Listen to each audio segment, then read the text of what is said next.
तो हमने सबसे पहले दिल्ली के सराय रोला से रात को 11 बजे ट्रेन ली और वहीं से हमारा सफ़र शुरू होता है। ट्रेन के बाहर का अंधेरा और मन में सिर्फ एक ही नाम, सालासर बालाजी। तो ये ट्रेन सुबह 5 बजे इसने हमें सुजानगढ़ उतार दिया। सुजानगढ़ उतरते ही हमारे मन में एक अलग ही उमंग थी, क्योंकि था तो वो हमारे नानी का ही घर। इसके अलावा रेलवे स्टेशन के पास ही बस स्टैंड है, जहाँ से आप हर 10 मिनट में बस ले सकते हो डायरेक्ट सालासर बालाजी की। पर हम डायरेक्ट सालासर बालाजी नहीं गए थे, वहाँ उतरते हम नानी के घर गए थे। वहाँ हमने कुछ आराम किया, रेस्ट किया और उसके बाद तैयार होके निकल लिए सालासर बालाजी के लिए। सालासर बालाजी की हमने बस ली। बस लेते ही हमने कुछ लोगों से बातें की वहाँ पे और सालासर बालाजी के बारे में कुछ जाना। तो यहीं से हमारी शुरू होती है ये पवित्र यात्रा। जैसे जैसे बस आगे बढ़ती गई, शीशम के पेड़, रेतीले रास्ते और हर मोड़ पर सुनाई देता एक जयकारा, जय सालासर बालाजी की। थोड़ी अपनी कज़न के साथ गाने सुनते हुए, सोते सुलाते आधे घंटे में हम पहुंच गए अपनी मंजिल पे और हमारी खुशी का कोई ठिकाना ही नहीं था।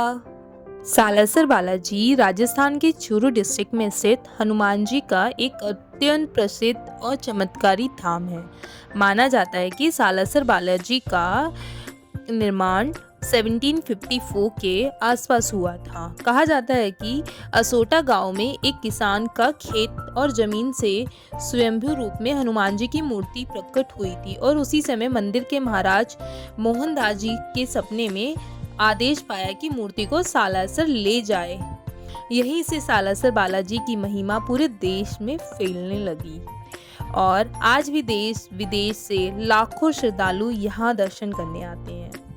वैसे ही चलते चलते हम पहुंच गए सालासर बालाजी के धाम के चौखट पे। चौखट में जैसे ही हमने कदम रखे, सबसे पहले हमारा दर्शन हुआ निरंतर चलते हवन की। सालासर बालाजी की सबसे बड़ी विशेषता है कि यह निरंतर चलता हवन चलता ही रहता है। दिन हो या रात, गर्मी हो या सर्दी, आग कभी बुझती ही नहीं है। माना जाता है कि ये हवन भक्तों की मनोकामना का साक्षी है।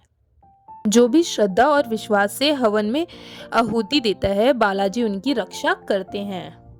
इसके बाद हम मंदिर के दर्शन करते हुए हम मंदिर के आगे अपने बढ़ते गए और हमने देखा कि यहाँ पे लोग अपना अलग से हवन भी करवाते हैं, पूजा पाठ भी करवाते हैं।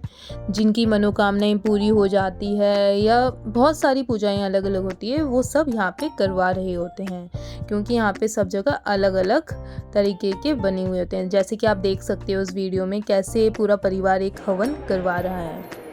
और बाद में हमने कुछ अच्छी अच्छी फ़ोटोज़ ली। मैं और मेरी कज़न ने बहुत सारी वीडियोस बनाई, जो हर लड़की करती है।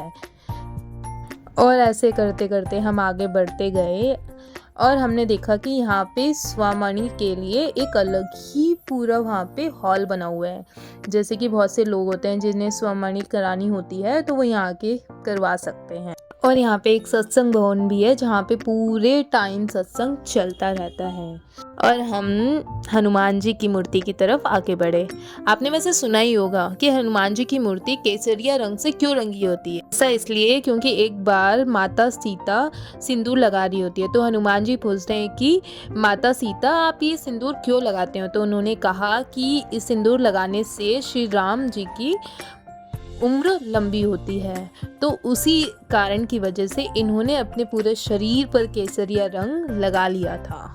जैसे ही मंदिर के दरवाजे नजर आते हैं, दिल अपने आप तेज धड़कने लगता है। बालाजी के दर्शन के समय तो ऐसा लगता है जैसे समय रुक सा गया हो। आंखों में आंसू, होठों पर मुस्कान और मन में एक शांति। सालासर बालाजी की प्रतिमा के सामने खड़े होने का अनुभव शब्दों में तो किया ही नहीं जा सकता। तो सुजानगढ़ से शुरू हुई ये यात्रा सिर्फ एक सफर नहीं थी, ये एक अनुभव था जो दिल और आत्मा दोनों को छू गया। सालासर बालाजी सिर्फ एक मंदिर नहीं, ये आस्था है, ये विश्वास है और ये यकीन है कि जहाँ श्रद्धा होती है वहीं बालाजी स्वयं विराजमान होते हैं। खाना खाने आपने आज काफी फेमस दाल बाटी चूरमा। दाल बाटी चूरमा अभी हम जस्ट खाने जा रहे हैं। ओके, छे भी आ जाओ थांको भी घणो घणो घणो ही सम्मान के साथ आमंत्रण है। जाते वक्त ये एहसास हो रहा था कि यादें साथ ले जा रहे हैं और बालाजी महाराज हमारे दिल में हमारे साथ जा रहे हैं। इसी तरह हमारा सफ़र बहुत ज़्यादा ही अच्छा रहा। मिलते हैं अगले सफ़र पर।